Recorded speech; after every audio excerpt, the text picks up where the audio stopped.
and welcome to Dr. Justin B. Stein, PhD. Now, Justin is an amazing man. He has done so much with his life already. And I'd like to just introduce Justin so that everybody knows who he is. And if you're in the Reiki community, you do. So Dr. Stein is an esteemed Canadian historian and an academic whose work focuses on the global transmission of the transformation of Japanese spiritual practices. He's also the chair of Asian Studies at Kwantlen Polytechnic University at British Columbia, so that's in Canada. He holds a PhD from the University of Toronto and is recognised internationally for his in-depth search into the history of Reiki Ryōhō.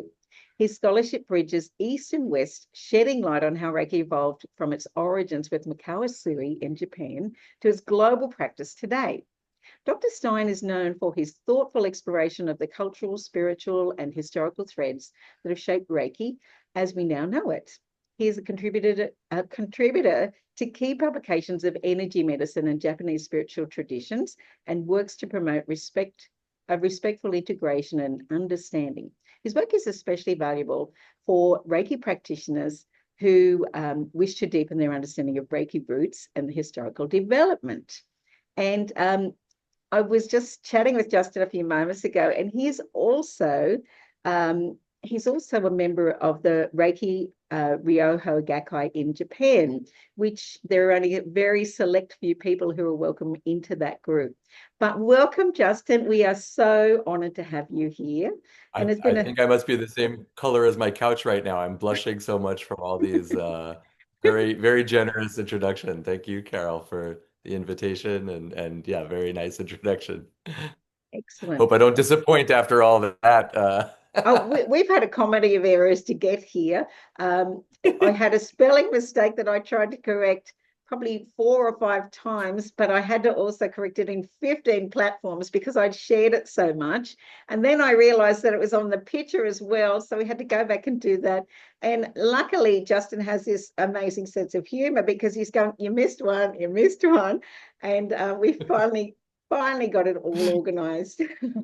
But anyway, welcome, Justin. So can you No, tell us a thank you. little bit about you, the man, because we know you've got a sense of humor. That's one positive attribute we know. But considering the fact that you are doing all this analytical research that's taken up a fair chunk of your life, I just see you as this little rabbit going down the warren, finding a little bit of information and then following that to where it goes, down the rabbit hole.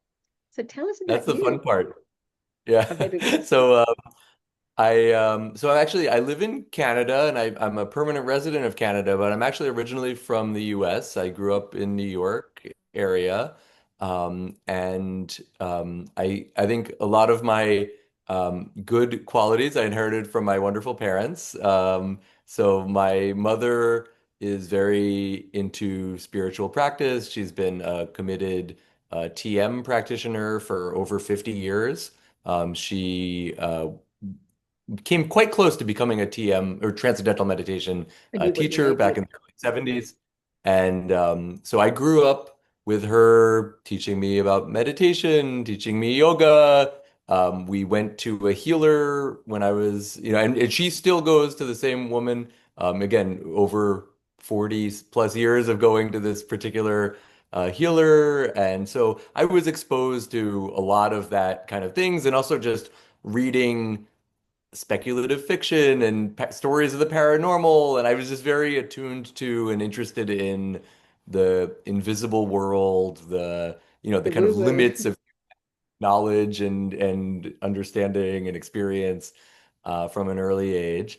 And then I think from my dad also inherited, he's very and both my parents are very, kind of personable and they like, we're Jewish, from New York, so we're schmoozers, we're social, and so but he loves getting people's stories, finding out someone's background, their history, their everything about them and he has a very good memory. My memory is not so good, so I write things down more than he does, or record conversations.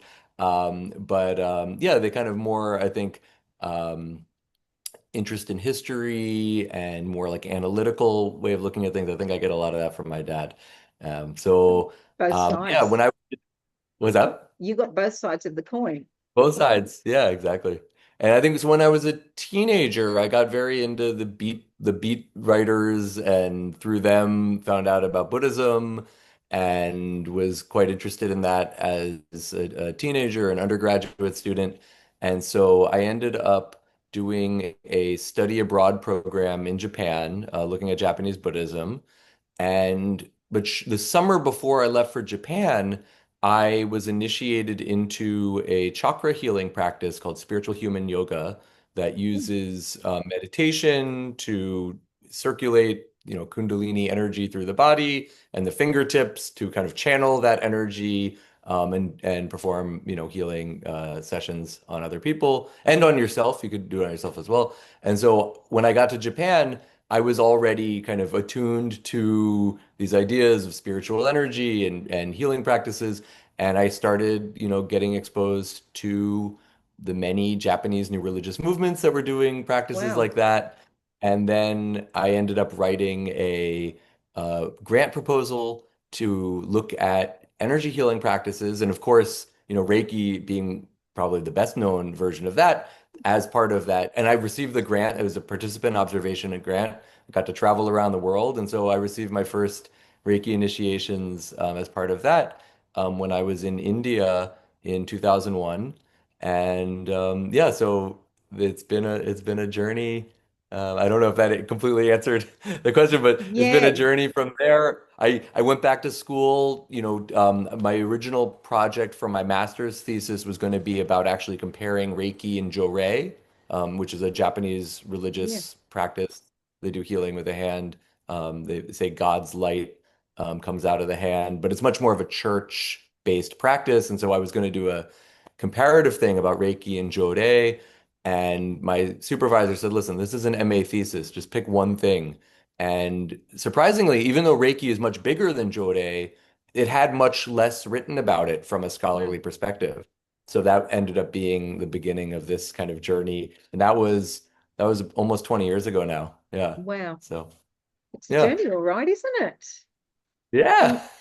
And and so you've studied lots of different things, which is wonderful because it just gives you that broader view when you're starting on a journey of studying something like Reiki.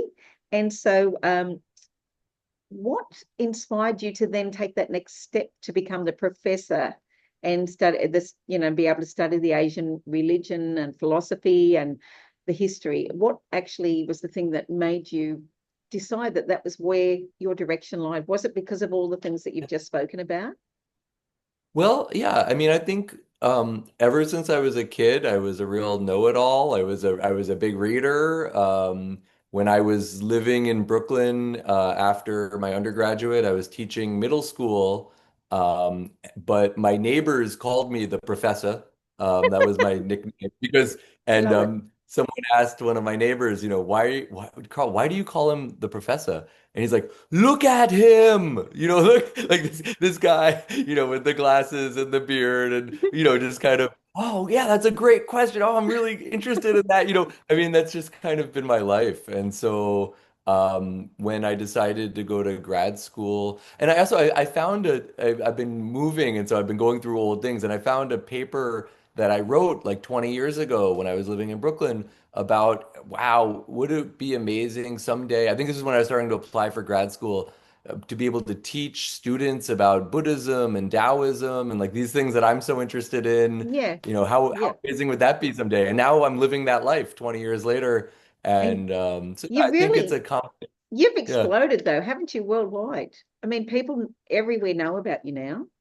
In the Reiki world. I mean, I'm Reiki famous. I think or, the Muggles don't know so much, but it's true actually. I mentioned my mom, my family has been going to this healer my whole life basically, and she has a client who does Reiki, and she mentioned, oh, I have a friend of mine's son wrote a book about Reiki. Oh, who's your friend? Or who's the son? Justin Stein. You know Justin Stein. So yeah, I mean, in the Reiki world, I mean, my name does circulate for sure.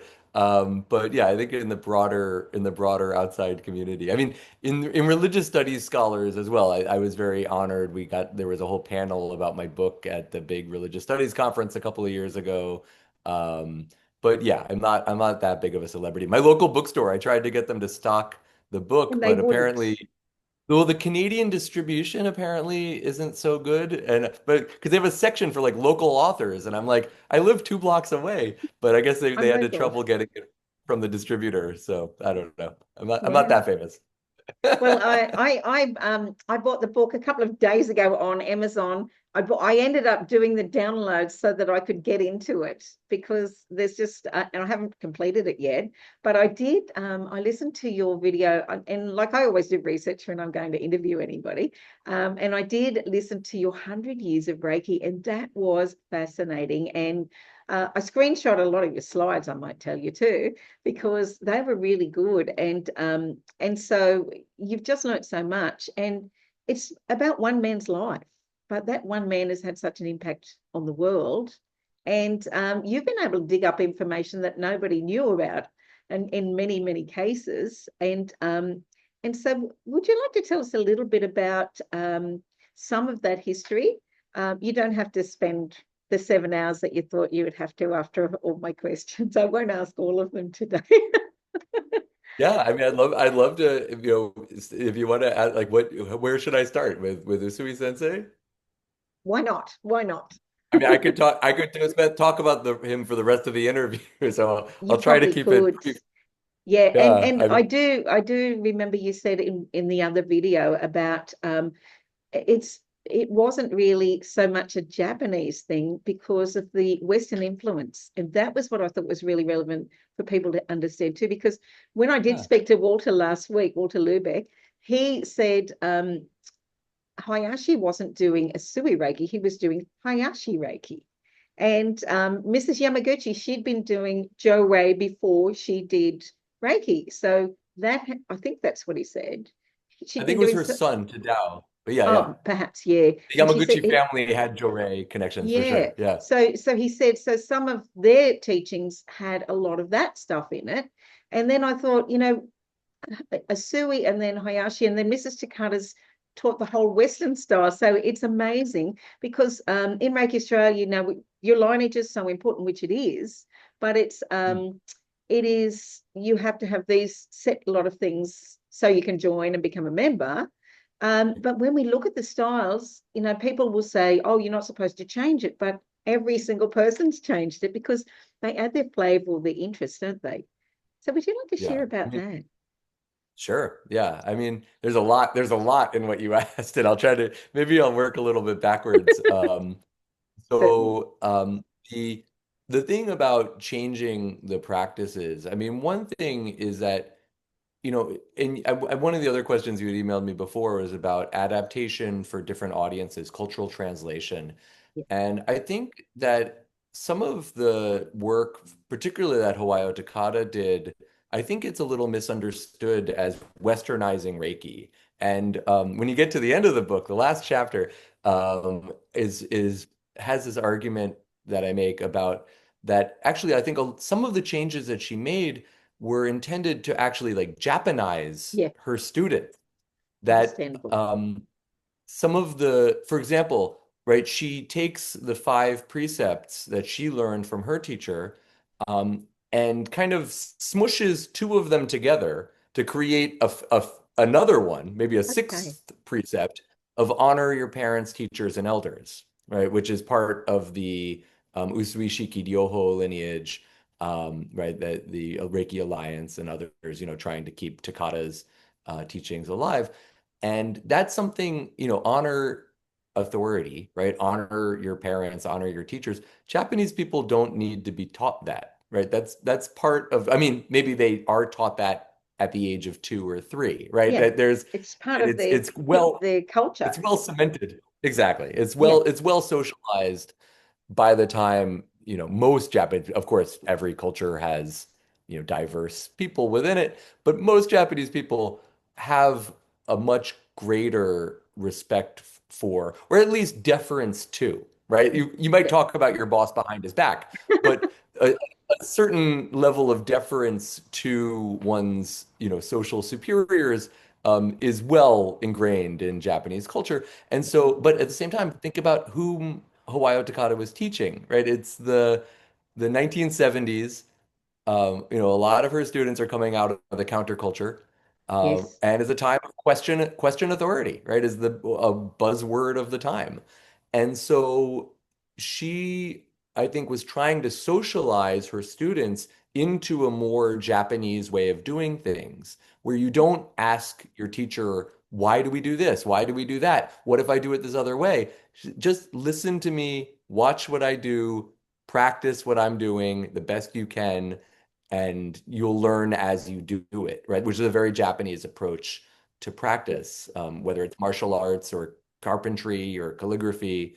It's about Repetition. watching master, Yes.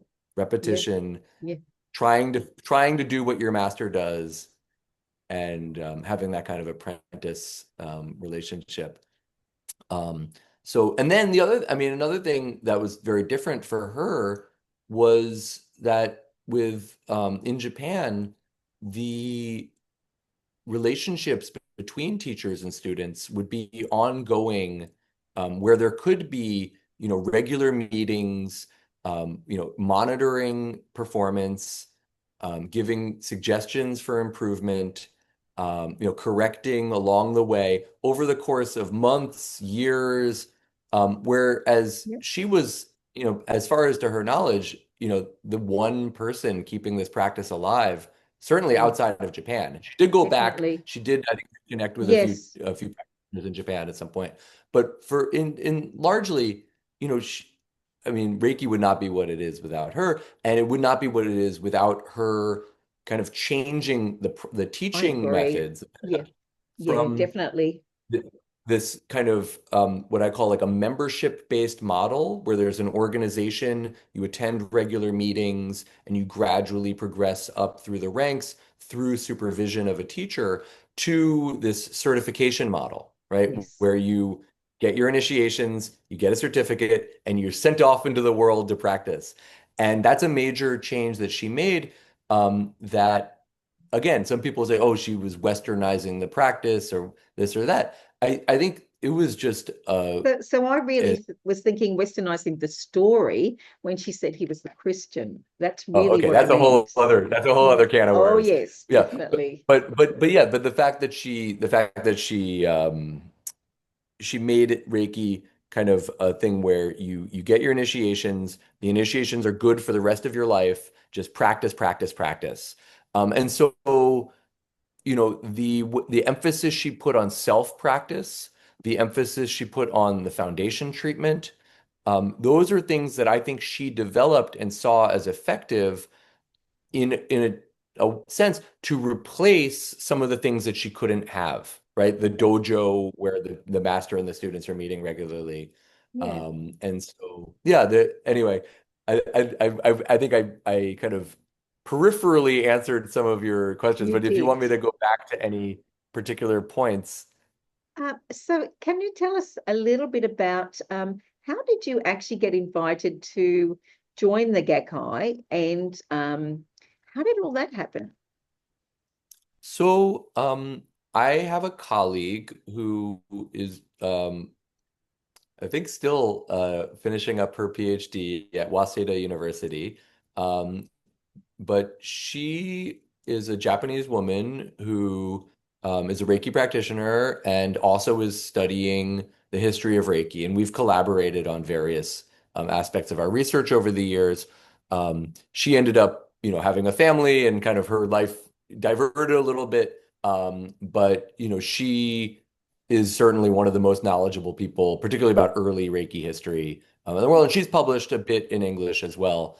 Her name is Naoko Hirano.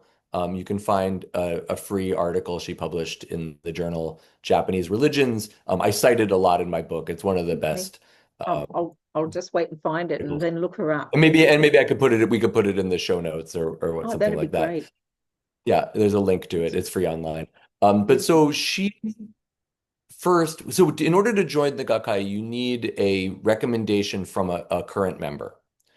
and not just a member, but someone who's reached a certain level that's called like a regular member, not like a provisional member. And so she had a member. She met a member. I don't know. I don't actually remember the details, but and they learned that she was researching about the history of Reiki, and so she was invited to join.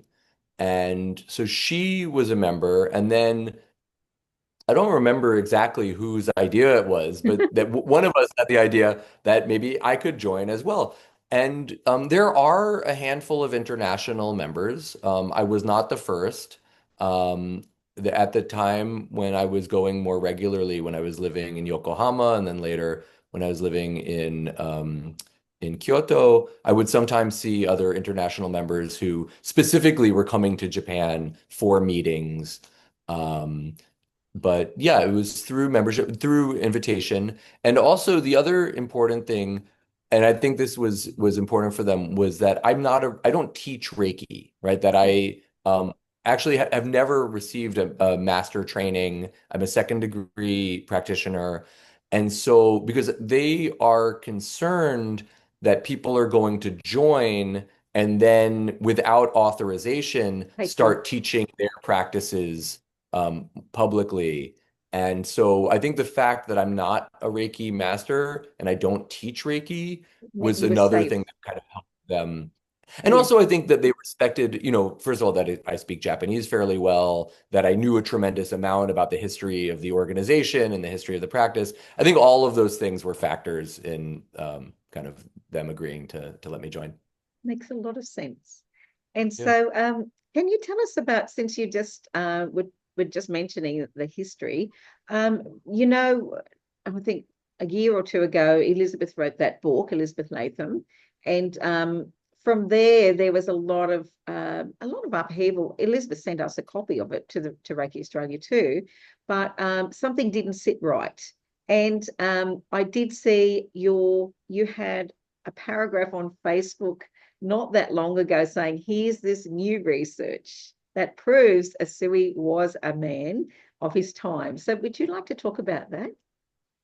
Sure. So actually, I think if you went back one more post before that post, I actually have a whole essay responding to Oh, Elizabeth's book. And then also Yoyan Yonker, who yes. Yeah. wrote another book kind of extending some of Elizabeth's theories into another direction. And Okay. yeah, so I actually wrote an entire essay that's available for free on the internet. Again, we can put a link or something.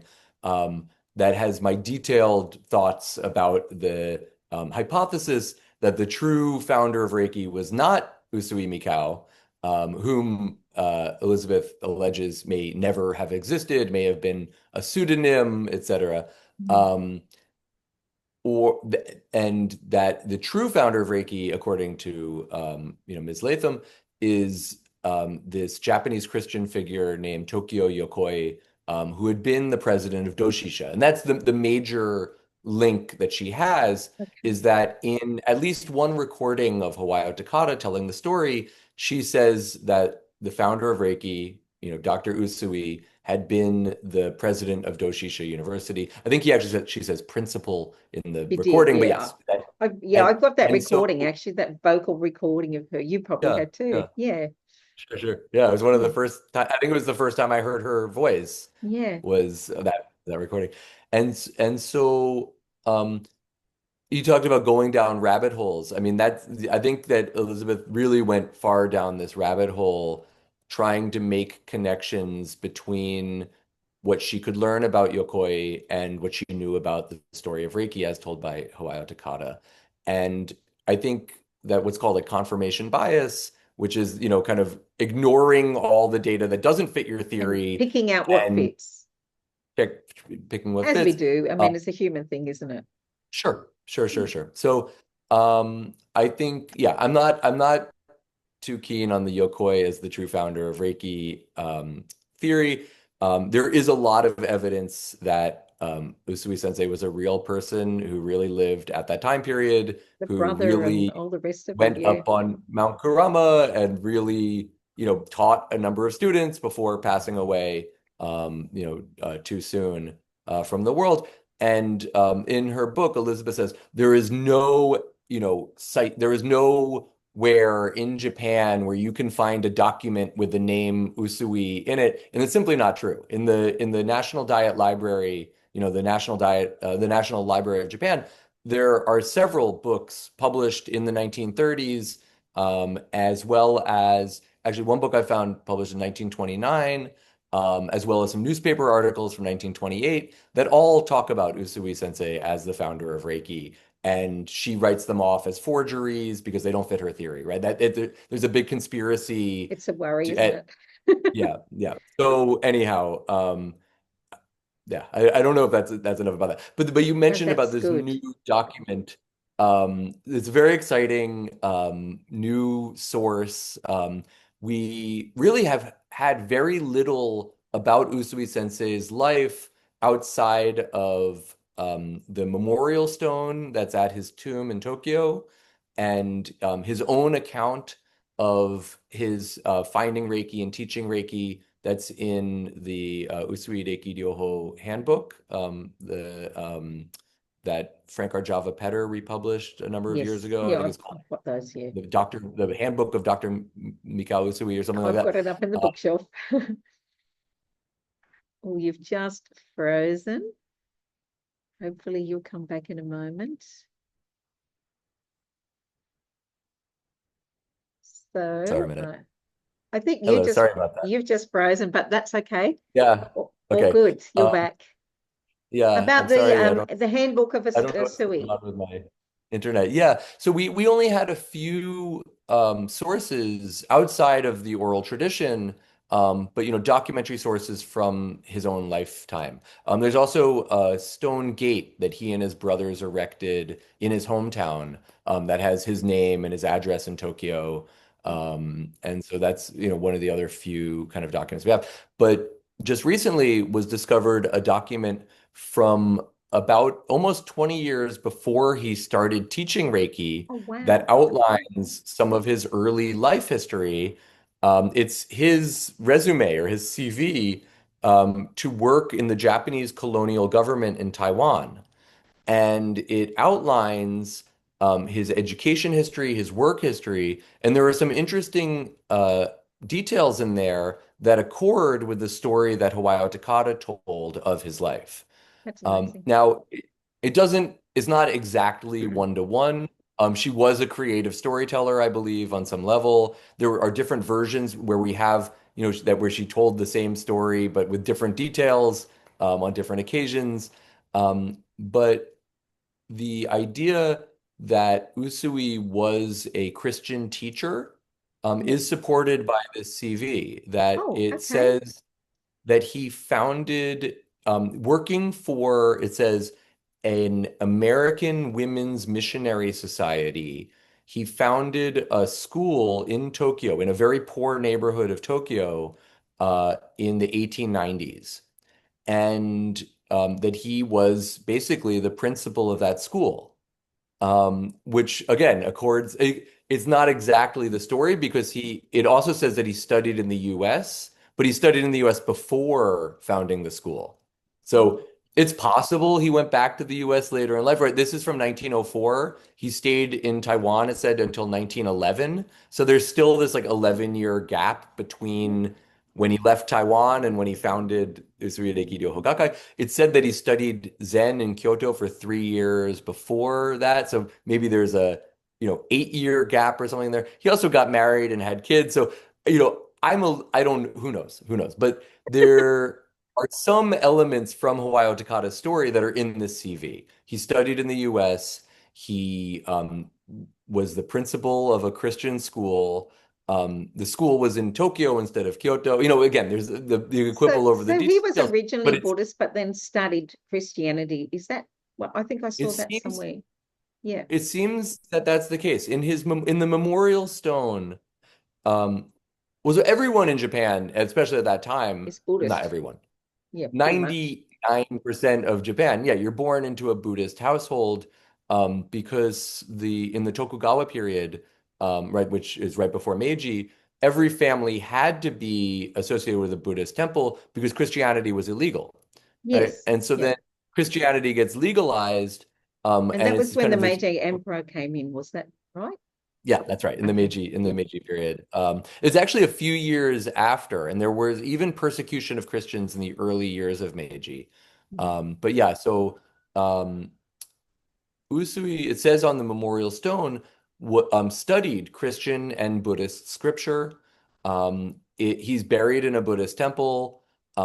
It's also said, both in the Hawaii Takata story, but also in a number of other sources that we have, written sources going back as early as 1929, that he studied in a Zen temple in Kyoto, that one of the first people he gave Reiki treatment to was the abbot of that temple. Yeah, I remember that And so story. Yeah. yeah, yeah. So that's yeah, that's been corroborated in this source that we only found recently, a book from 1929 written by someone who it seems studied with Usui Sensei, and he That's tells the amazing. story of Usui very similar to the Hawaii Takata story in that he goes up the mountain, he's studying at the Zen temple, he leaves the temple, he says something about, the master, if you want to experience peace of mind, Anshin Ritsume, you have to like basically go and like die on the mountain. And Okay. it's, a metaphorical death, Yeah. but this idea of like the Enlightenment. ego, Yes, that's it, exactly. letting the ego go, being reborn in a sense. Um, So, and so he was a person much like yourself in that he studied lots of different styles. And I think like I've done the same thing. I've studied lots of those different styles too, because there's so much richness in it. And there's so many similarities too, as mm, you would know, because you've done Qigong as well, haven't you?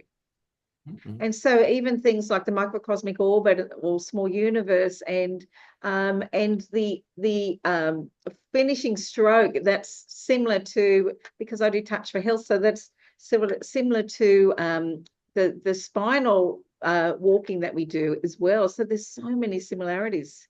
The yeah, Chinese medicine, the actually. Japanese medicine, yeah. Yeah, to bring up the finishing stroke, so there is a American writer named William Walker Atkinson who was alive at the same time as Usui Sensei, and he wrote a number of books under a pen name Yogi Ramacharaka. Yeah. This is in chapter 2 of the book. I don't know if you I come did up. see that. Yeah. Yeah, yeah. I'm And just writing that so down again because I want to chase that up. his books were translated into Japanese. And so there's a book that was published in Japanese in 1915, about 7 years before Usui Sensei starts teaching, that has a lot of similarities, very, very close things with Reiki practice. And among the most, shocking and closest connections is the finishing stroke from Reiki, or in Japanese, the kokan, ketsueki kokan ho, right, the blood Yes. circulation method. The way it's described in the Ramacharaka book and in the Japanese translation, I mean, it's so close to what Reiki, teaches as well, with the two fingers, the hand, the stroking, the improving the circulation. You do it at the end of the prana healing. Ramacharaka calls it prana healing. Yeah. And he says at the Yeah. end of the prana healing session, you want to do this stroke on the muscles alongside the spine in order to improve the circulation. And it's like, okay, there's a lot of other things in the book as well. There's distance treatments. There's, hands. Usui Sensei writes in the handbook that Reiki comes out of your eyes, comes out of your breath, and comes out of your hands. Yeah. Ramacharaka writes exactly the same thing. I mean, there's all these similar, and so it's not clear. Did Usui Sensei read this book and borrow some ideas? Maybe did he study another method that was borrowed ideas from? It's not, was it direct or indirect? We don't know, but it does seem that he had some influences from this Yeah. American pranic healer writing as an Indian yogi, going to Japan, and then, of course, the Japanese practice then comes back to America, and people say, "Oh, this is a practice that's so amazing." Not realizing, I think that it was closer to home the whole time, as That's well. really interesting, isn't it? There Yeah. there is also the thing that happens sometimes when you find that different things happen on different parts of the planet at the same time, Mhm. and like I didn't learn that finishing stroke when I trained back in 1998. But I did when I trained with Hyakuten Inamoto, he did use that in that treatment. But it's just there were lots of things that I was doing in those early days. Even we didn't even learn gasho, but I would do that automatically. There were so many things I was just Mm. automatically doing, and then I read it. I go, I've been doing that, and I would use my eyes, and I would use my breath, and I. So I just think that the human mind comes up with different ways to adapt different things. Possibly that it was his own because he did say this is mine, but you just won't know because we can't go back in time and find that person and get that answer. But so interesting, isn't it? Yeah, but it does say on his memorial, that he read everything he could find, that he Oh, good. studied Yeah. all of these different practices. It's true in his writing in the handbook, he says, "I didn't learn this from anybody. This is a wholly original Original. practice. Yeah. I received it on the mountain." But there are certain things, like for example, the symbols that pretty clearly, I mean, those were being used in other practices in Japan. And so, Interestingly yeah. enough, years ago when I was teaching Tai Chi, I had one of my Tai Chi students bought me this little $2 vase she bought at the $2 shop with all these Japanese symbols. I went, oh my God, that's got the master symbol on it. So there you go. So Yeah. continue on. Yeah. Yeah. Okay. And so what do you see as the main differences between the Japanese style and the Mhm. Western style?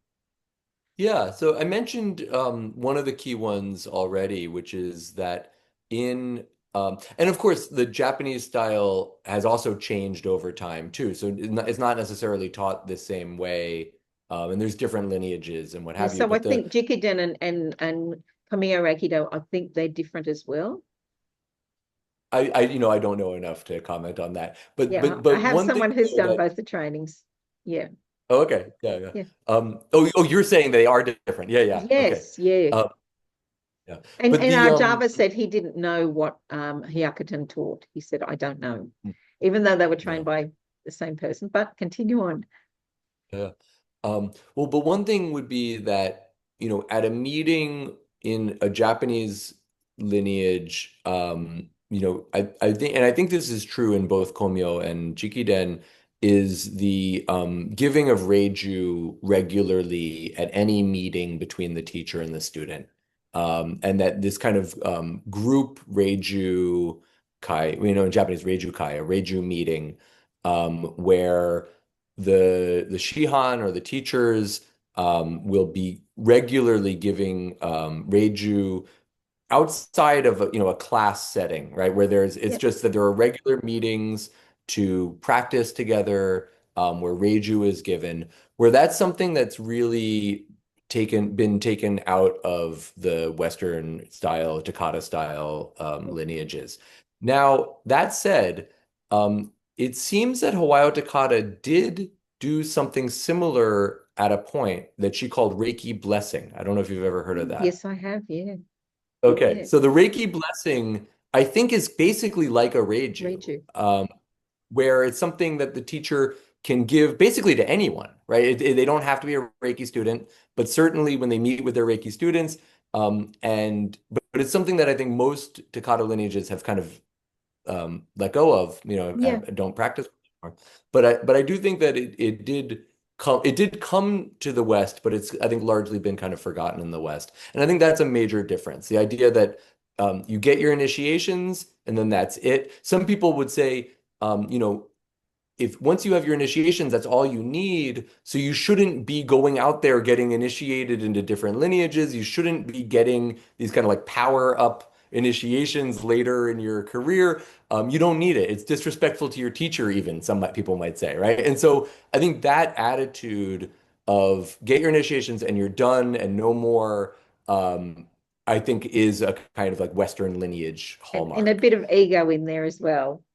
Yeah, Well, yeah, maybe. maybe I don't know. But another thing, certainly Hawaii Takata developed is the idea of the foundation treatment, and I think that has been taken up in Japan to some extent. I don't know with every lineage, but the idea that there is a kind of sequence of hand positions that covers all of the organs, all of the glands, and that when you have time, to treat all of those positions is better than not treating all of those positions. That seems to be something that she innovated. Okay. And I think that in part was to replace, I think, in a sense, or maybe supplement the loss of Yeah, the bison. Hatsudeho. Well, no, no. Oh, I was going to Well, say, that too. That too.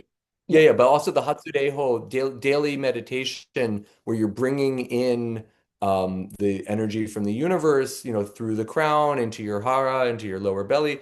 That because she would specifically emphasize self-treat the abdomen, right? And yes, she would say, if you're feeling run down, if you're not feeling connected to Reiki, treat your belly, treat your stomach. One, two, three, four, right? The four, or one, two, three, four, depending on the lineage.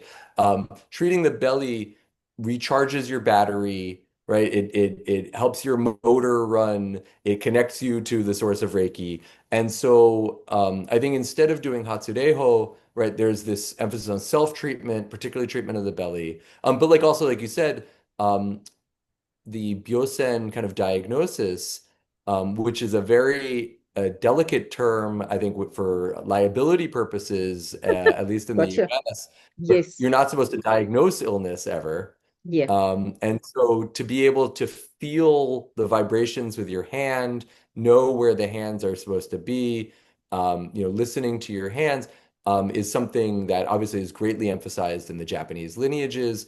That is maybe less emphasized in a lot of Takata lineages. Although, again, it's important to say she really did say, listen to your hands. Like that was a yes, major element in her class.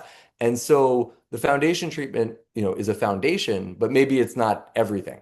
And that yeah. the I always, ability, I think that's training wheels. It's really particularly for level one students, so that they don't miss yeah, anything. They don't feel because they're always got this fear. I wonder if I'm going to get it right. Am I going to miss anything? But by yeah. giving that set of hand positions, it means that they're pretty much covering everything. So you mentioned organs and glands, and so do any of the Japanese or some of the other, I mean, I know in our modern world people talk about the chakras and the auras, and they probably didn't talk about chakras in the Japanese style because that's Indian. So it's Mhm. interesting when we look at all of these things that have now come in. Ajava, I said, all the crystals, everybody uses crystals these days. And when I had an interview with Ajava, and he said, well, actually, Asui did, but he only used clear quartz in each hand. That was the thing that he did. Now, I hadn't heard about that before. What have you I heard? think that is something that is said in the Chiyoko Yamaguchi. I don't know. I've never come across that outside. I think I have heard some Jikiden people talk about that, but I don't have any other evidence for that. Yeah, because it sort of surprised me. And so the Reiju is not an attunement, is it? So just so that people see the differences, because years ago I saw a video also by William Lee Rand about his trip up the mountain, and it had all the mountain, the trees, and all the rest of it. And he said, and Reiki Mawashi, and he also said that the no, he said that what the Gakkai did was they didn't have like formal attunements as we do. They would just, and you can clarify this now, they would sort of meet once a week and do Reiju. And then they would deem when this person has this level of energy and is able to do Byasan and a few other things, then they would go, now you're up to the next level sort of thing. And that they had 6 levels, not the 3 that we have. Yeah. I think some of that may have been based on stuff being said by Dave King, who since then I think some of his writings are seen Changed a his little more mind. suspect. Okay.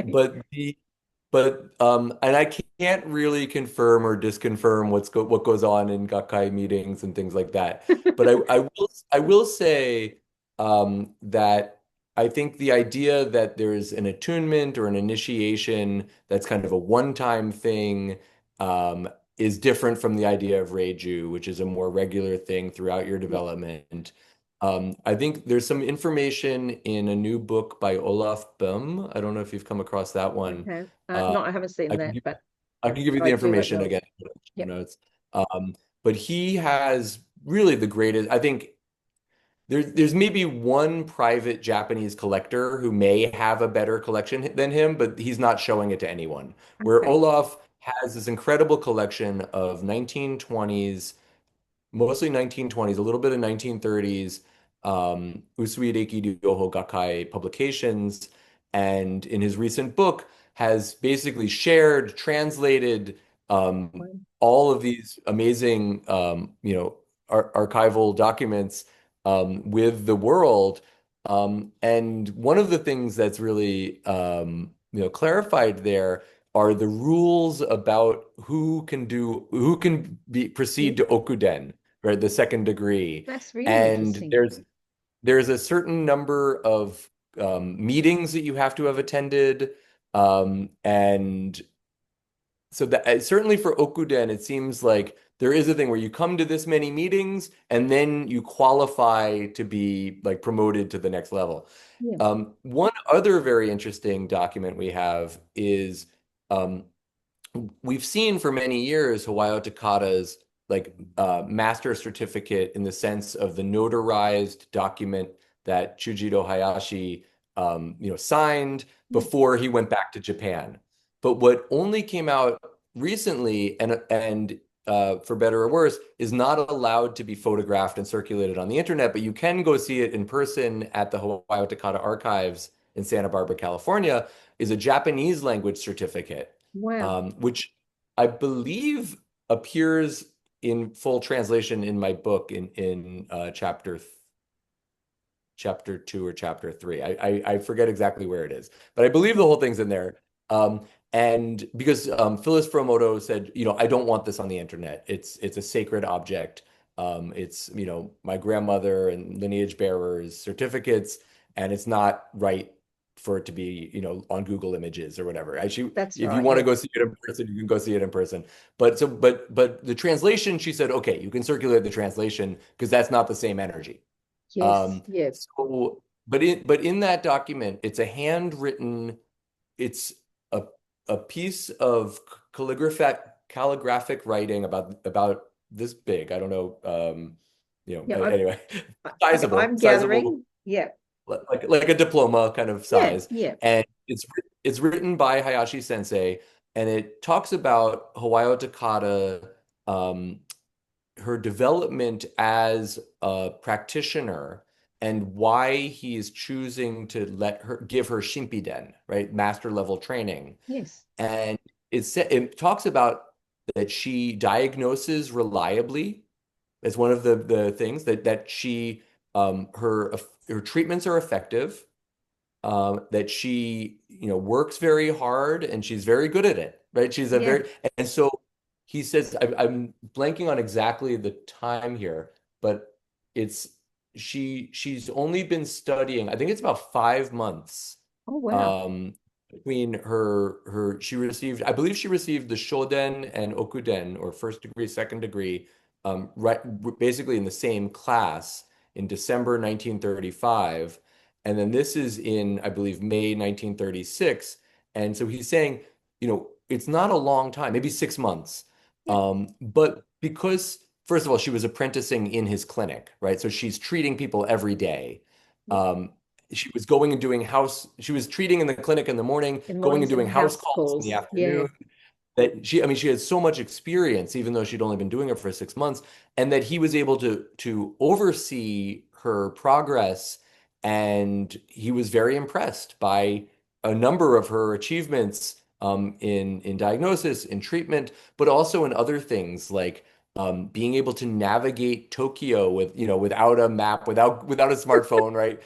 She was making these house calls, and Reiki was guiding her, right? That her Yes. intuition been awakened, that Wow. all of these kinds of things that he was very impressed by. So he said, okay, I'm going to give her the Shimpiden. That's what he wrote in this document, that it's not a long time to be studying, but because of her Abilities. enthusiasm, and effort, and abilities, that I've seen, then I'm going to do that. Okay, and I can tell one other story that's also a similar thing about the abilities. Um, so there's someone who comes up in the book in chapter 3 in my book is this guy Tatsuji Nagao. He was a local Japanese American, first generation, immigrant to Hawaii who learned from Hawaii Takata. But then after the war, he went back to Japan and learned more from Hayashi Sensei's widow, Chie Oh, wow. Hayashi. Yeah. And um, she taught him some new techniques. She didn't give him Shimpiden, but she apparently did. Well, I don't know, because then he was giving Reiju when he came home. So maybe I don't know. She didn't officially give him a Shimpiden thing because I think Certificate. that's also saying you could start your own branch of the Hayashi Reiki Kenkyukai. But she did teach him, I believe, how to do Reiju. Yeah. And she um, put before, I think she had a test that she put a number of certificates on the table and she had given Reiki to one of them.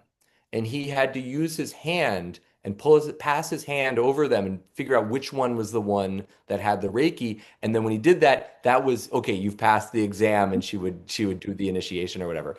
And when I told people in the Gakkai about that, and they said I could tell the story, they said, "Oh," and they were really like impressed by that story. And one of them told me later, you know, it's said that we used to do something like that too, but we don't do that anymore.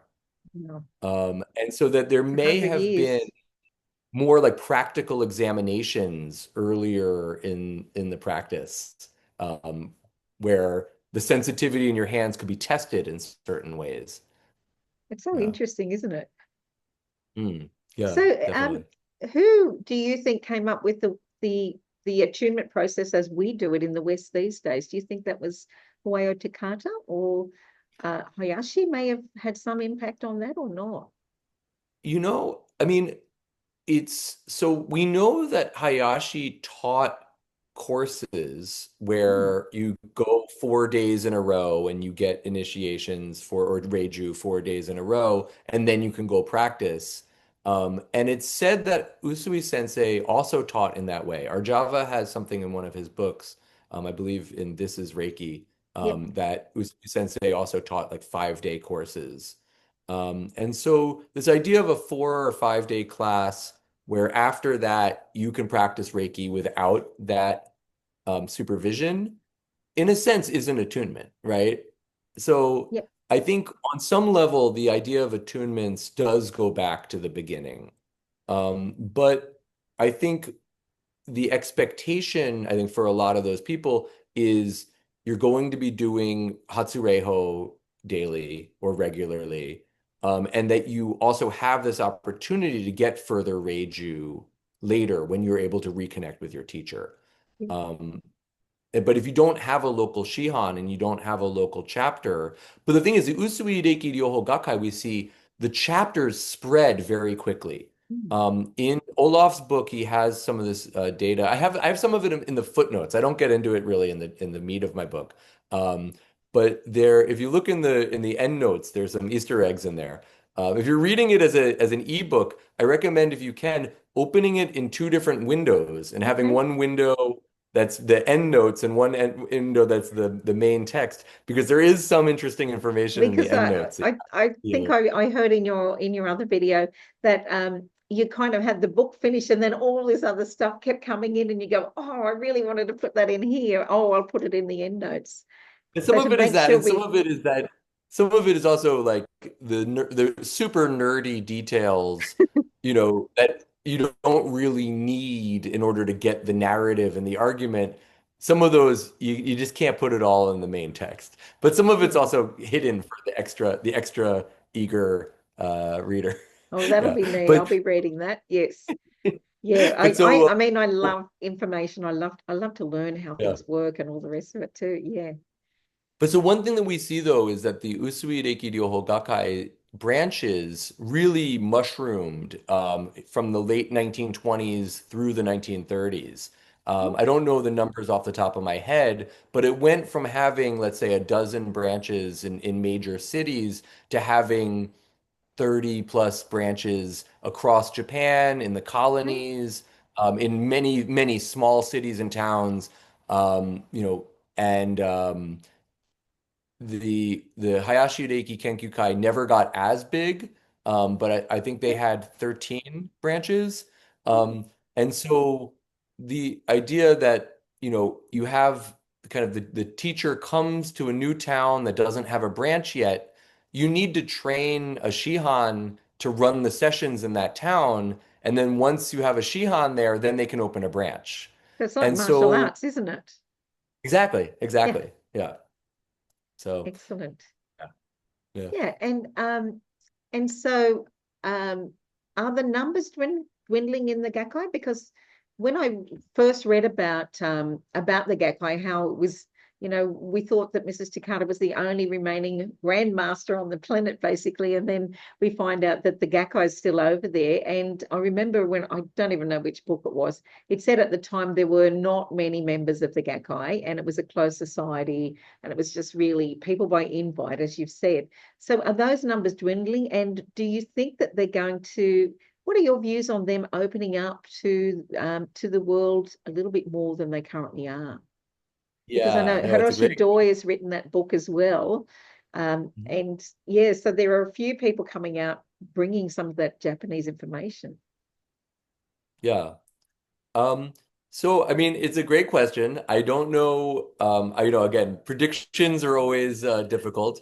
But I I have concerns about the future of the Gakkai. Mm, They have concerns about their own future. mm. I think they know they need to be more proactive recruiting newer members, younger members. And I think in recent years they have done some of that. Good. COVID, I think, was a very challenging time for them Mm. because there's an emphasis on in-person meetings, on practice together. But they've survived it, and I think they're near a point where there's going to be a leadership change because the current president is quite old, and there's going to, within a few years, I think, be a newer president. Whether the new president has how expansive a scope of progress or change that the new president has, I think is to be determined. But I am hopeful that there will be kind of a new generation of members and maybe like a new period of vitality for the organization. No, I I think think it has. that's essential, isn't it, for anything to Yeah, continue? And everything in evolves. the There's evolution. Yeah. yeah, in the decade that I've been a member, there has been a kind of generation shift that when I joined, there were a number of like the top kind of teachers who are now either passed away or are not regularly participating because of various health concerns and because they're very, very old, basically. Yeah, that's what Uh, I was thinking. and Yeah. and so the next generation is kind of taking over at this point, and I'm interested to see in what direction they're going to go. Yeah, Yeah, I I think think that's we've just got to that's keep that open mind, haven't we?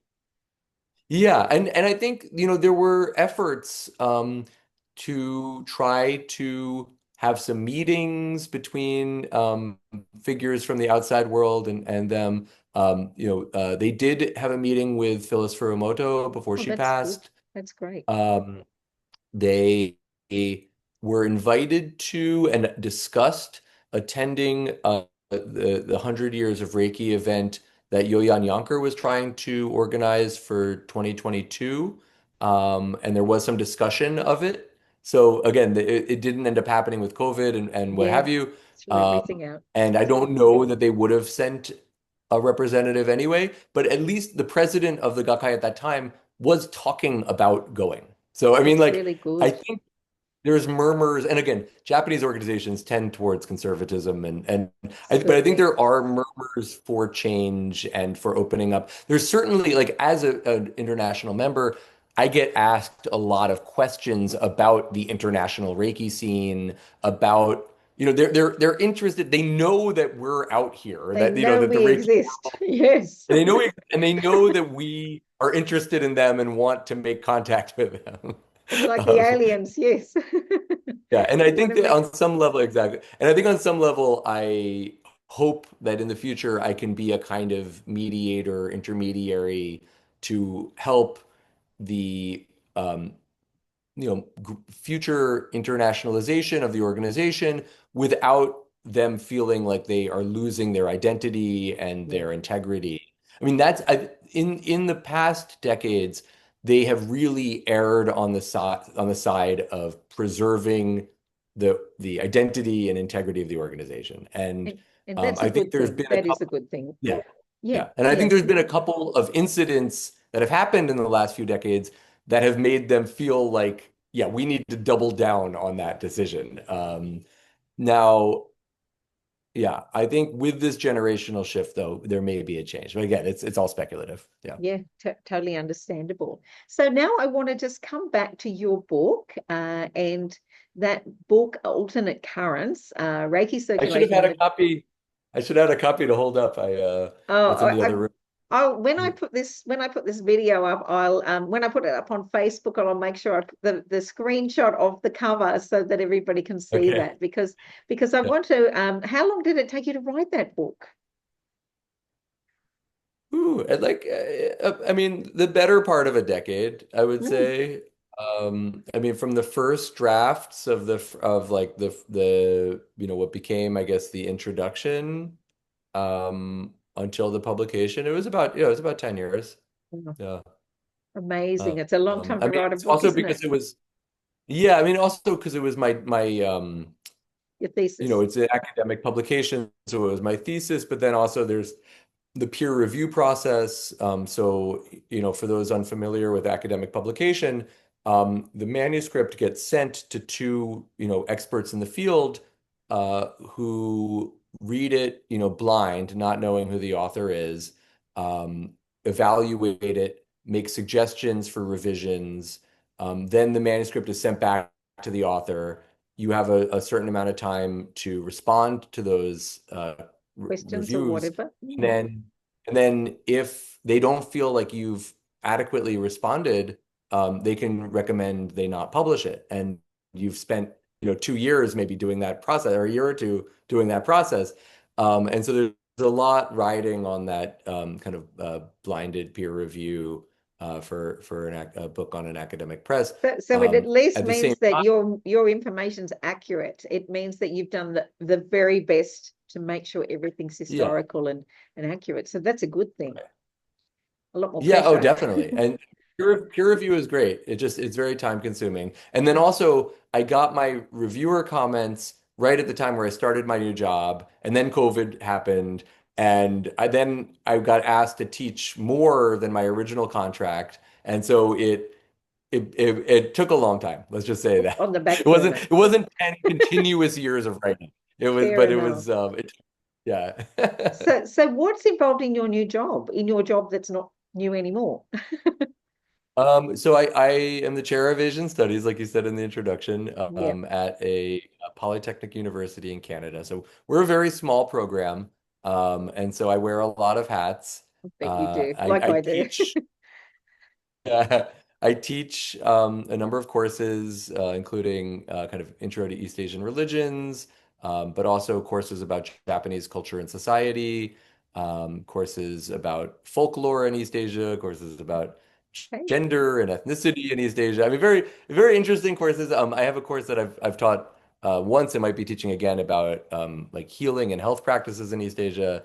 I've taught about also diasporic groups, Asian diasporic groups in North America, Buddhism in Canada, Buddhism in, yeah, so Buddhism in Wow. medicine. I got to a seminar on Buddhism and medicine. So yeah, Oh, I that get to sounds teach a lot of interesting. cool classes which is my, And why I they went are into cool this field. classes. Yeah. Yeah. But then Yeah. I also do a lot of, different administrative things, dealing with the university and, budgets and hiring and scheduling and things like that as well. Yeah. All the other, the mundane, the day-to-day, everything that you have to do.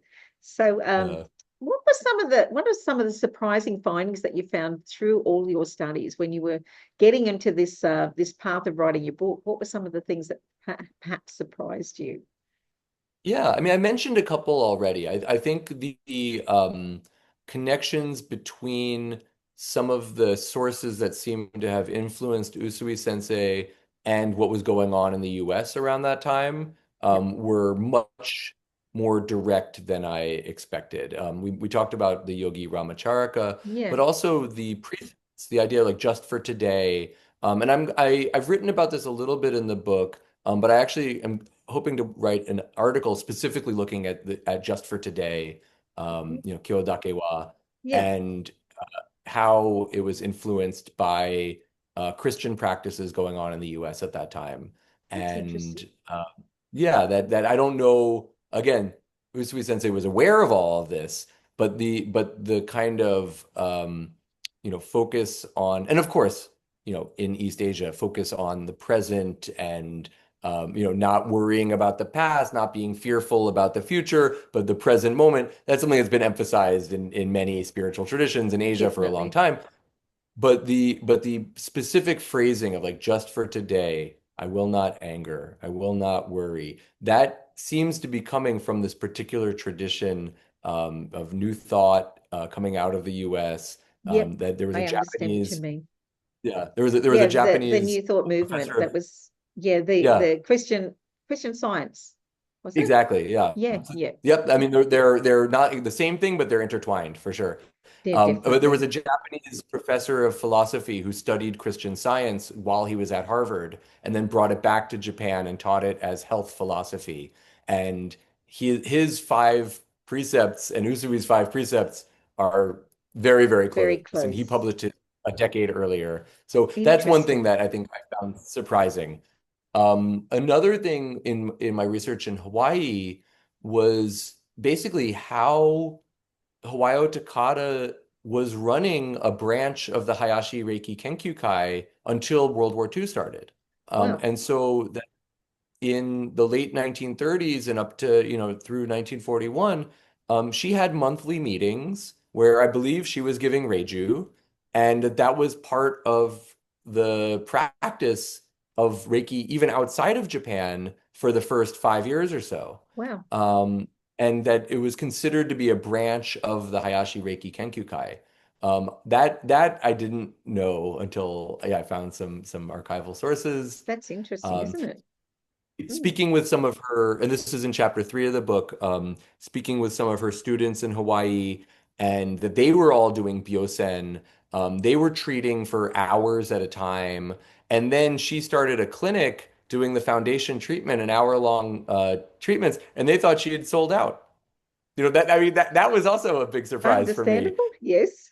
Yeah, yeah. But she was a big believer in, the four treatments, wasn't she? So that you Yes. did do more than the one treatment. So it was better to cover everything than spend the whole time I or think she 4 hours. thought Yeah. that, yeah, that the body's soaked up so much Reiki during a treatment, and then there was diminishing returns after that. So it's better to do a treatment and then come back the next day.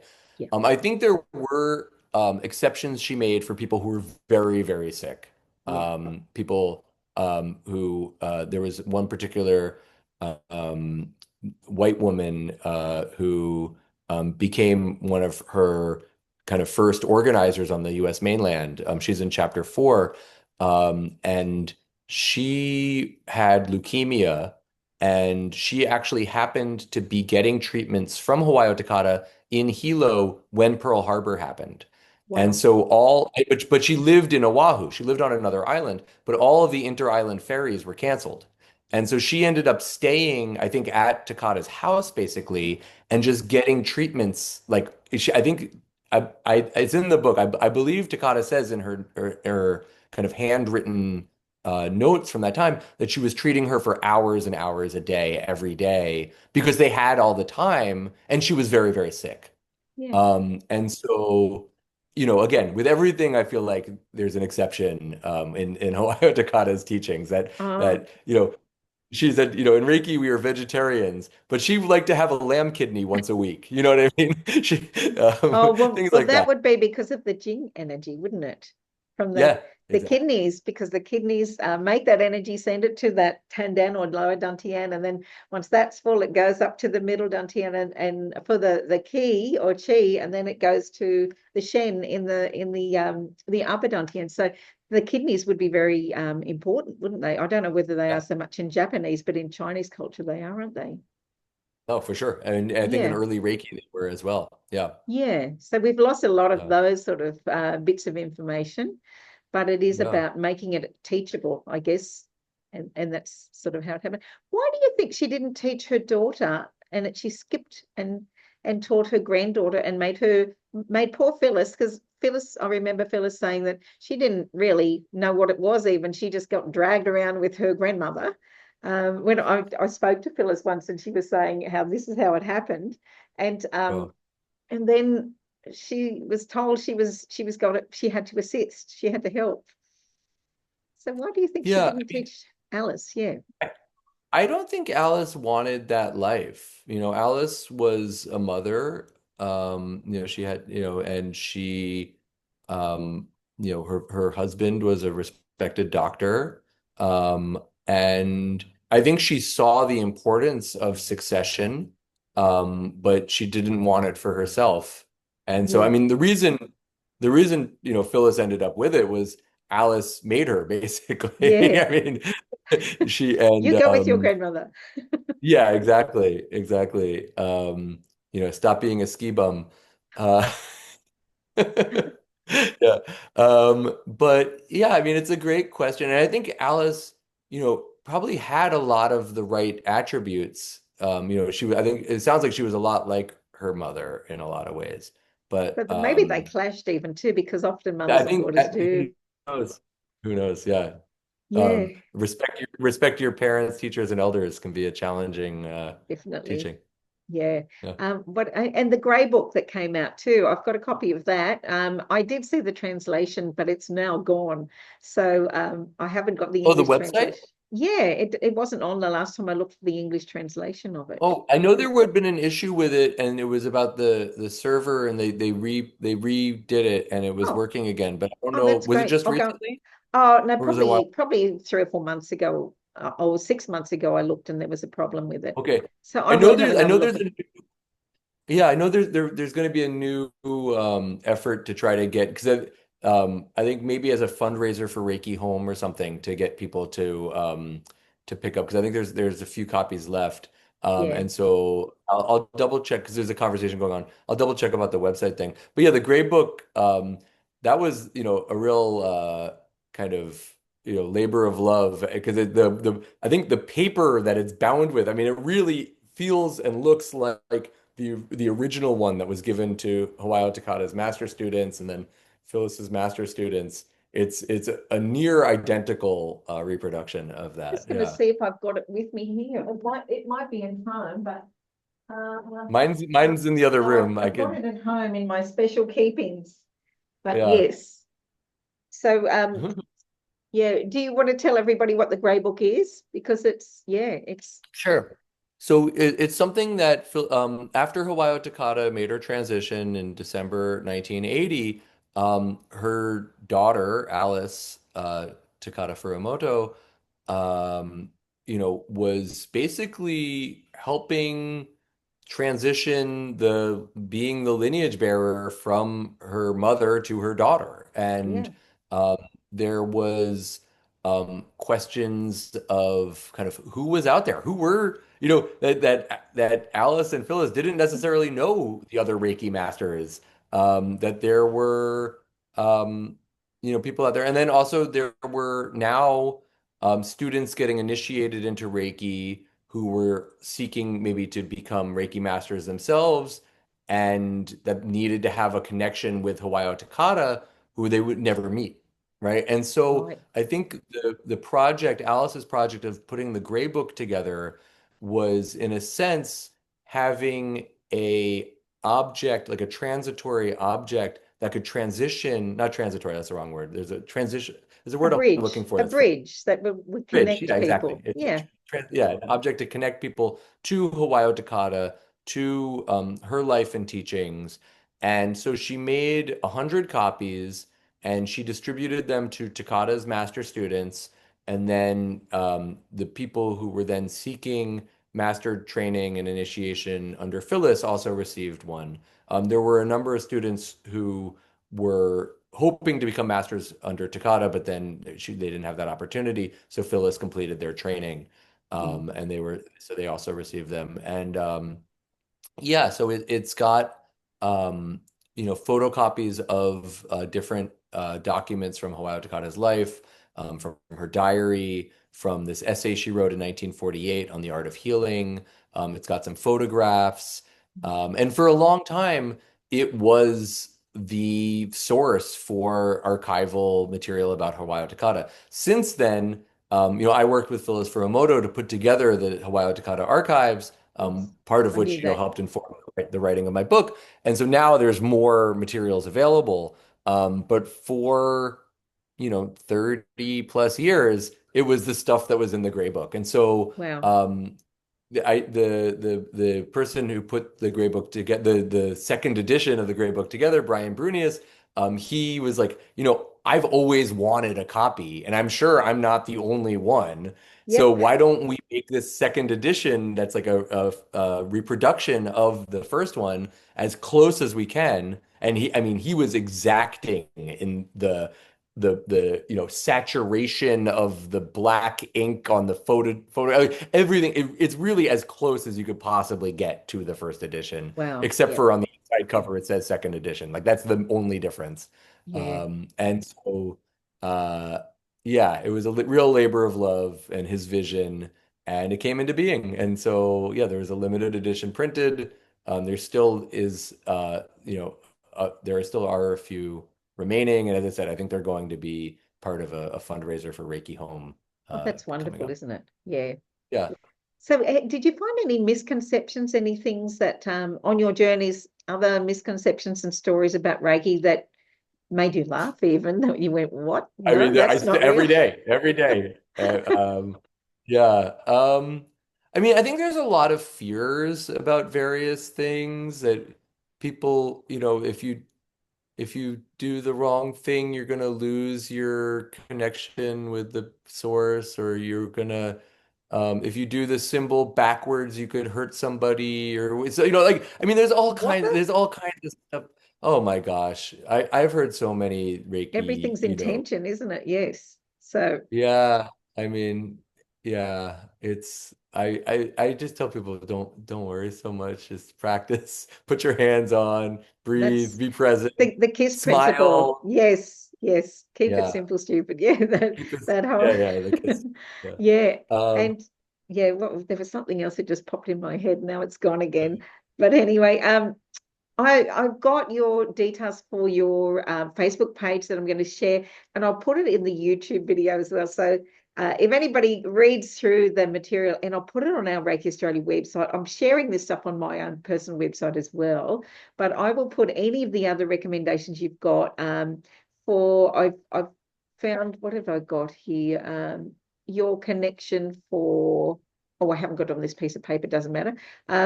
For your Facebook page and your articles that you sent me as well, a link to those, because I know you're constantly sharing information for all of us people that want to know more, that are always so keen yeah. to read more and understand more.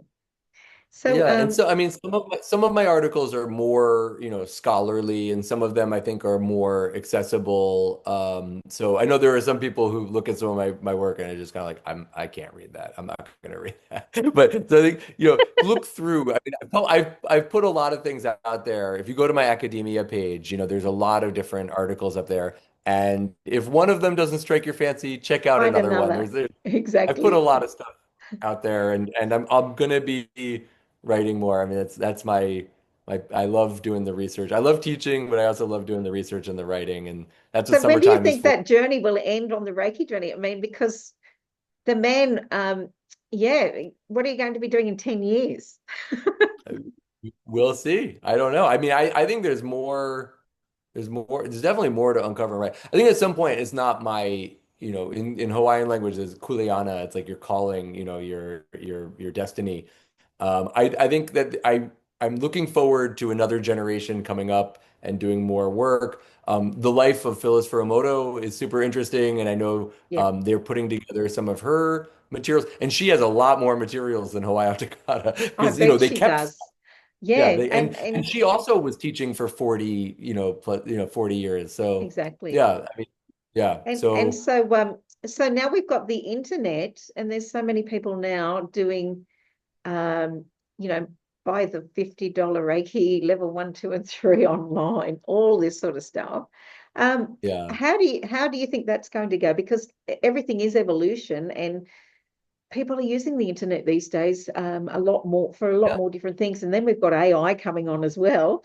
But what yeah. are your views on that? Because we are still traditional and hands-on, but so many people Yeah, are I mean, changing. listen, I think, some people have amazing experiences with distance initiation. I don't want to say, obviously, I think it can work on some level.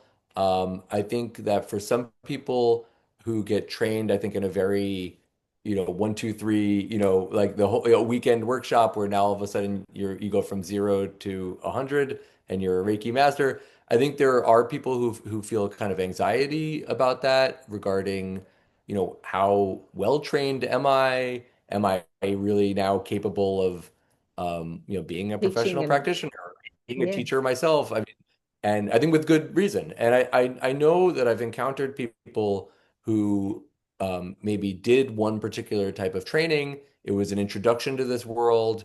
They realized this is something very powerful, and then they went on for a different kind of training as well.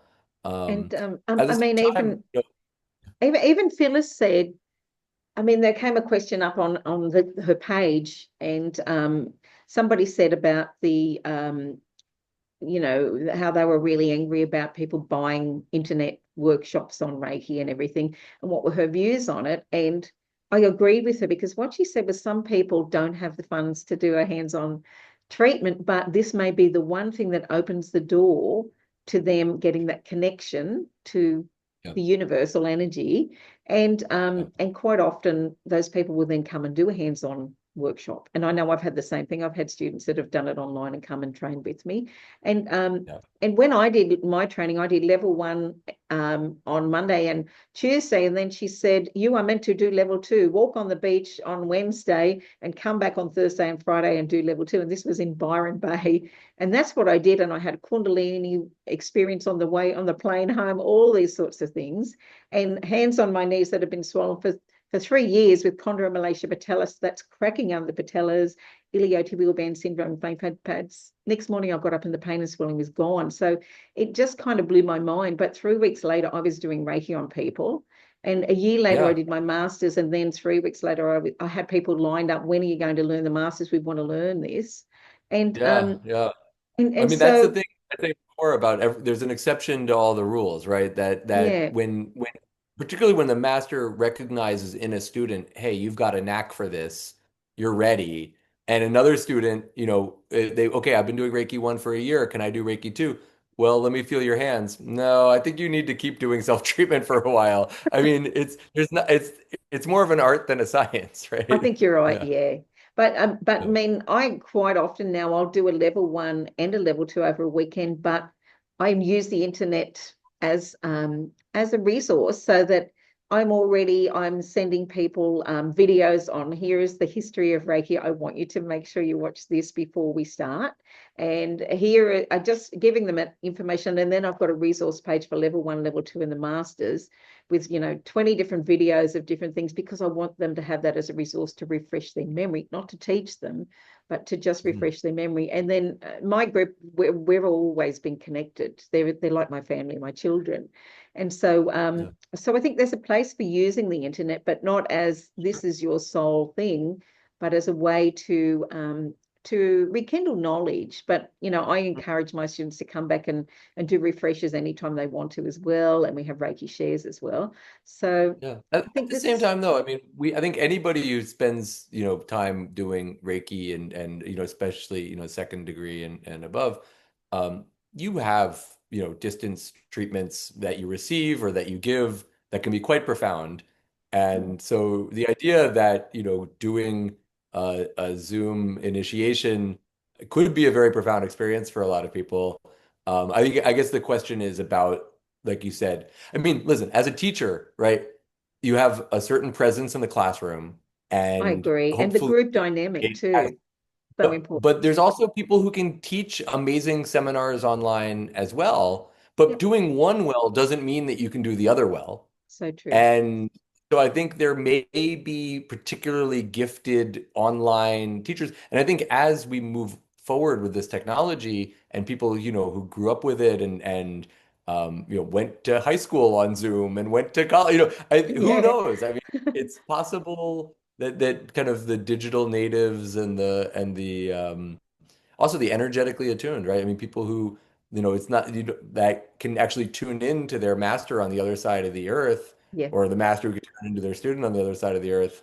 Who's to say? I think so much about Reiki is mysterious, and I'm fine with And it's that. really quantum physics too, when you think of it. And I love thinking of things of the quantum physics thing. So just to understand when we put a thought out, we can connect with anybody anywhere, and we do. So yeah, Yeah, it's yeah, interesting, isn't oh, it? yeah, yeah, yeah. Excellent. There's a lot of mysterious phenomena, and Definitely. 10 years from now, I think there's still going to be a lot of mysterious I phenomena. agree. What was it? What was it? That oh, I'm trying to think who it was, whose words I would be quoting, who said the miracles uh, of today have been, oh, the miracles of yesterday have been proven by the science of today, and the miracles of tomorrow will probably be proven by the science of that time as well. So it's really just about understanding, to keep an open mind rather than a closed mind, and to realize there are many rivers to the one ocean. And but just to have that beginner's mind, always questioning, always wanting to know more, so that we can grow our soul and just connect with what feels real, with what feels right for us. Yeah, So and the Justin, present. I think what the was that being one? present. They're just Yeah, like just for you today. wake up in the morning, you put your hands on yourself like you do every morning, but when sometimes when you're able to really be present, and it all of a sudden, oh yeah, this is special. There's like Definitely. it's both that like everydayness and like daily practice side, but then also like you said about the beginner's mind, to be able to experience it anew, as well. Definitely. Yeah. Yeah. Yeah. So any last words? Any last Um, thoughts? nah, I'm grateful to be able to speak to Reiki Australia, and yeah, as I said, I'll share some of my stuff, but also a couple of my colleagues who've put out some interesting things as well. That's I'll put that wonderful. information. So Yeah, yeah, so if you send that information to me, I'll make sure that all goes up as well. So Justin, thank you so much for your time. What time is it over there? I'm just trying to it's remember about yours. it's dinner time. It's dinner time. Well, that is time to finish up. For me, it's 11:36 in the morning. So I'm about to start with my clients in about 20 minutes. I'm doing Okay. hypnosis and Reiki and all the rest of it. But thank you so much. I really enjoyed our chat. And again, so sorry about all the mix-ups before, but it's got us to have that sense of humor. Yeah, a small kind. Yeah, all Excellent. good, all good. Thanks so much, Justin. And keep in touch, because I would love to hear more. Yes, will do. Thanks, Wonderful. Carol. So I will now turn off our recording.